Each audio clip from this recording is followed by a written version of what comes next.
To screen record on a Nothing Phone 4a, all you have to do is just to simply open the quick settings panel like that, expand, and now swipe to the left side, and here you can find this screen recorder icon.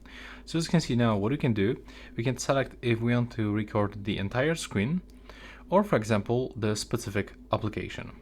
And you can select audio recording, so both, or microphone, or only internal sound.